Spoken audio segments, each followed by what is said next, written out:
भोले बाबा सदैव धर्म की सवारी करते हैं, और जो धर्म की सवारी कर सकता है वो अधर्म की बात कैसे करेगा। इसीलिए सारे देवता मिलकर के भोले बाबा के पास गए कि बाबा अब आप ही बताओ कि सबसे पहले पूजा किसकी हो, सबसे पहले वंदना किसकी हो। भोले बाबा ने विचार किया, एक का नाम ले लिया तो दूसरा नाराज हो जाएगा, और भोले बाबा किसी को नाराज नहीं करना चाहते थे। इसीलिए भोले बाबा ने, मेरे भाई बहनों, एक प्रतियोगिता रखी, एक शर्त रखी कि जो सारे तीर्थों की परिक्रमा करके सबसे प्रथम स्थान पर आएगा, सबसे पहले आएगा, उसी की वंदना पूजा सबसे पहले हो। इतना सुनते ही सारे के सारे देवता चल पड़े परिक्रमा करने के लिए।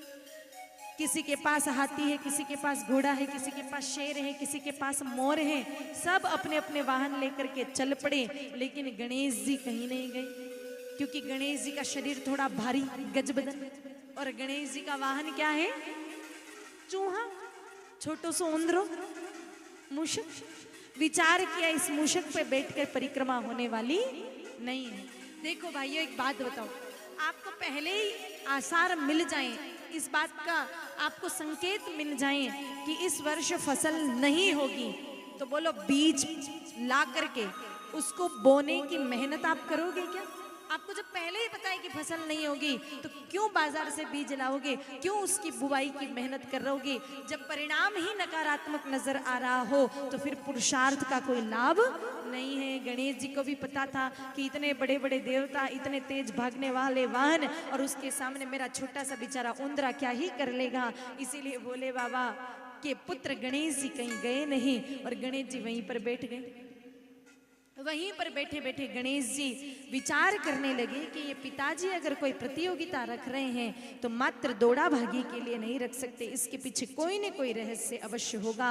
और मेरे भाई बहनों, याद रखना, जब भी रहस्य जानना हो तो सहारा लेना चाहिए शास्त्रों का।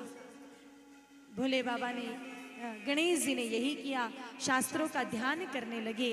और मेरे भाई बहनों, जब शास्त्रों का ध्यान करने लगे तो वेदों में, पुराणों में लिखी एक बड़ी सुंदर पंक्ति गणेश जी के ध्यान में आई। सर्वे देवा गवामंगे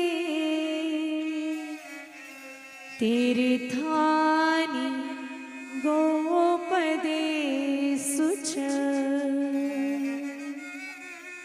तीर्थानि गोपदेषु च, तीर्थानि गोपदेषु च। सर्वे देवा गवामंगे तीर्थानि गोपदेषु च। सारे देवता गाय माता के तन में और सारे तीर्थ गौ के चरणों में निवास करते हैं। मेरे भाई बहनों, ध्यान में आ गया कि जब सारे के सारे तीर्थ गाय माता के चरणों में है तो कहीं जाने की आवश्यकता नहीं। कहा चल मूषक, अपना काम हो गया। बैठे मूषक पर और देखा सामने भोले बाबा विराजमान है। भोले बाबा के बगल में वाम भाग में पार्वती मैया विराजमान है, और इधर भोले बाबा के एक तरफ नीलमणि नाम के नंदी बाबा हैं, और पार्वती माता के बगल में गौरी नाम की गैया है। क्योंकि नंदी बाबा के बिना भोले बाबा नहीं रहते, और गौरी नाम की गैया के बिना पार्वती माता नहीं रहती हैं, सदैव अपने साथ में रखते हैं। तो उसी समय गणेश जी ने उस मूषक पे बैठ करके माता पिता सहित, आपने केवल यही सुना है कि माता पिता की परिक्रमा की, नहीं, माता पिता सहित गौ नंदी की परिक्रमा करके और गणेश जी सम्मुख खड़े हो गए। भोले बाबा ने कहा, क्या बात है गणपति जी, आपको प्रथम पूजनीय नहीं बनना? कहा मैं तो परिक्रमा करके आ गया पिताजी, सारे तीर्थों की करके आ गया, एक नहीं 7-7 बार कर ली। अभी तो यही थे, इतने में कहां से करके आ गए? का आपने ही तो बुद्धिमानों को बुद्धि दे करके कहलाया है कि सर्वे देवा गवामंगे तीर्थानि गोपदेषु च। सारे देवता गाय माता के तन में है, सारे तीर्थ गौ के चरणों में है। मैंने गौ की परिक्रमा कर ली, मैंने नंदी बाबा की परिक्रमा कर ली, अब आगे फैसला आपके हाथ। उसी समय गणेश जी की बुद्धि की सराहना करते हुए गौ माता के तन में 33 कोटि देवी देवताओं की बात को सत्य मानते हुए और गौ माता की परिक्रमा को सकल तीर्थों की परिक्रमा के समान मानते हुए भोले बाबा ने उसी समय गणेश जी को प्रथम पूजनीय देव घोषित कर दिया। और उसी दिन से मेरे भाई बहनों, जब भी कोई कार्य होता है सबसे पहले गणेश जी की ही